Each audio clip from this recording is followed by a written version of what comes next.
Hey everybody, it's Tripl-L. Time to talk some One Piece, chapter 931. My impressions. They're kinda late, but you know what? Better late than never. Anyway, let's just get into it. Man, guys, girls, come on, really? How is it not the week of Sanji? Or not the week of Sanji.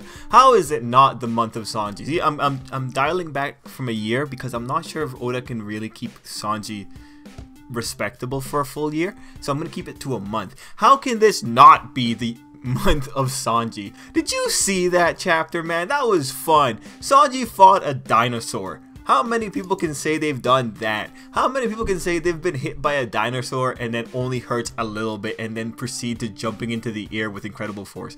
Man, that was so cool. Now mind you, I am really surprised it was stealth black. That's totally surprising to me because that's not the color scheme that we could really see in the Germa, right? Like this whole thing about Sanji being blackleg, that's something that's uniquely Sanji's. Like I really thought it was gonna be what was it, something yellow? Yeah, because Sanji's hair is yellow. You know, that was my logical rationale there, that it was going to be that, but it wasn't. I do think this is a bit of Oda's narrative taking precedence over Germa's logic. Although, if you notice within Germa 66 or within the Vince book, thingamabob, Judge is blonde, so maybe he's the actual yellow in the Germa thing. It is really funny, you know, like this just reminds me that Sanji might have taken after Judge more than we think. I'm pretty sure that Judge probably has the same kind of curly eyebrows that Sanji has. Like, I'm so sure that's the case. Anyway, Sanji, stealth black. I'm good with that. Even if this model of Germa was made after they realized what Sanji... No, they couldn't have made... They couldn't have made this model stealth black after Sanji became active as a pirate, because Law read about it years ago. He was a regular reader. Let me just check. Yeah. Law had said that he had read about stealth black years ago. So yeah, though the whole black thing came after, or this technically stealth black came before blackleg with Sanji. Okay, whatever. You know, I do think it breaks the logic a little bit, but I'm happy for it. I'm so happy for it. This is so neat. Yeah, man. Oh, that was cool. And of course, how could it not be the month of Sanji when Sanji has just accomplished a dream? Sanji can now become invisible. And I really did love the monologue he had in his head. Like, he had to think about just like, they're really making this tough for him. It's ironic that his dream was found in science and now he can go invisible and go help his friends. Oh, sorry, no, let's be serious. He can be invisible and go peek on women. This guy, man. Anyway, overall, that was cool. That was way better than I expected. I really thought Sanji was gonna get nuked there, but no, he did really well. I'm very excited, and the biggest thing that I really take away from this, in terms of the Sanji versus Page 1 fight, is that Sanji kicked him without using Diablo Jambe, and he's still fine. Yeah, Sanji got swatted through a wall, but it doesn't really matter if the wall doesn't really hurt you. So I'm happy. I think most Sanji fans should be happy. I think this is really, really good. This is cool, man. This is so cool. Now, I know that there was a bit of controversy. Not controversy, just people complaining about why did Sanji still have the number 3 on there. And, you know, honestly, there's a lot of ways to rationalize this. I think, you know, had Sanji actually thrown away the number 3 box, that would just kind of be foolish. He held on to it because there is value in it, and he does talk about it. He has to swallow his pride, mind you.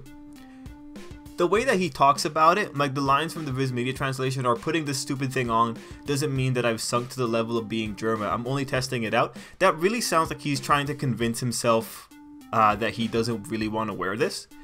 I think Sanji has a bit of a complexity going on in here. I think, all things said and done, he does have a kind of soft spot for his family to some degree. Like, there is something still there, and that makes this little situation a little bit more complicated. He can't just throw it out, one, because he knows that there's power in there, and two, there might be some of that lingering attachment to his family. We know that that was one of the big things that arc tried to do for Sanji, that he is a kind person, and his attachment to his family might still be there enough that he still wants to hang around with this.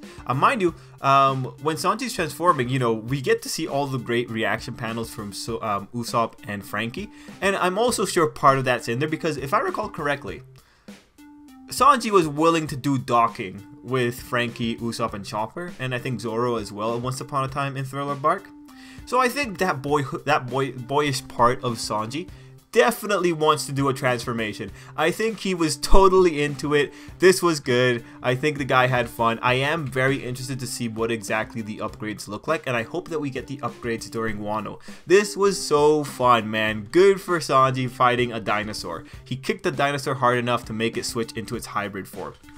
Now, moving away from Sanji and talking about everything else. Actually, also before that, it was also cool to see that Law is a fanboy of Sora, the Warrior of the Sea. Anyway, moving away from Sanji, we got to see Page 1's hybrid form, which I thought, yeah, it looks pretty badass. I love the tattoo across his chest. I think it's a cool outfit. I really thought that was just a neat design overall. I'm overall just very excited to see Sanji fighting someone that's relatively high up in, I guess, yeah, in the Kaido crew, and being able to maintain it for longer than a standard skirmish. This is so cool, man. And now he can pretty much, anyone that was giving him trouble during Big Mom's arc, aside from Big Mom herself, now he could realistically fight them and we can expect better results. And I'm happy. I'm so happy about this. This is so cool, man. I can't stop smiling. Anyway, we have two other parts in this chapter. One of them involves Robin, and I'm not gonna lie, I'm kind of scared for Robin. Now, Robin has experience negotiating with very, very, very, very evil people and nefarious crime rings. But when Robin gets surrounded by ninjas, I do wonder, like, did no one think that this guy, the Shogun, had ninjas? And so now I am very, very, very, very worried for Robin. I don't know how she can get out of this easily. And I really hope that she doesn't end up being made prisoner, because this is not someone you want to be prisoner of.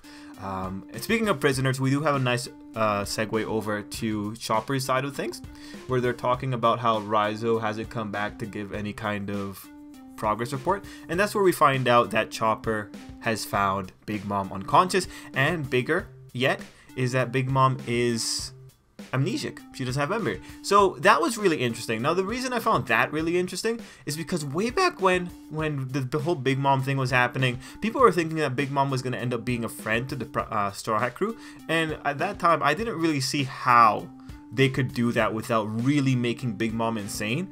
Little did I know that Oda would ever try to make Big Mom lose her memory. This is like the biggest high risk, high reward play. Because if the Straw Hats recruit Big Mom for a period of time, it's going to be intense, man. Because at any moment, this woman can come back. Right now, I'm really curious as to how this affects all of her soul-based creatures. Like, how does this affect her hat? How does this affect Prometheus? How does this affect Zeus? Do they lose their memories too? This is just, man, I don't know, man. This is kind of sketchy here. Now, we know that Big Mom is a terrible person. We know that she has some terrible things going on in her country. I gotta really wonder, is the time that Big Mom spends with the Straw Hat crew, is Oda going to try and leverage that time and use that time as a mechanism as to redeem Big Mom, or maybe at least make Big Mom friendly towards the Straw Hat Pirates? Are they going to use amnesic Big Mom and make a difference?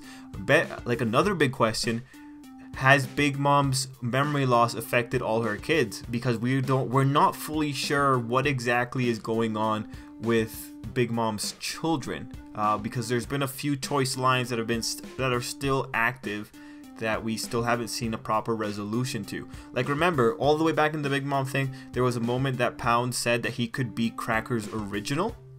We don't know what that exactly means, so I'm just kinda, I'm looking at all this with a skeptical eye. I don't know what Oda wants to do with this. Maybe Big Mom will have her memory back in 10 chapters. Maybe Big Mom will be like this for the rest of Wano. I don't know. This is such a weird move. It's so out of left field that I don't know. I don't know what Oda could do with this. It's scary, man. Like, because now you're playing with a bomb that you don't know when it's gonna go off, in more ways than one. So yeah, guys, let me know what you think down below. about this whole Big Mom situation. I'm still trying to wrap my head around it. I really don't know what kind of trajectory Oda's gonna make here. Like, Wano's already crazy enough with all the factions, and now Oda's bringing in Big Mom and actually making her where could potentially be an asset. Yo, man, that's intense. Holy.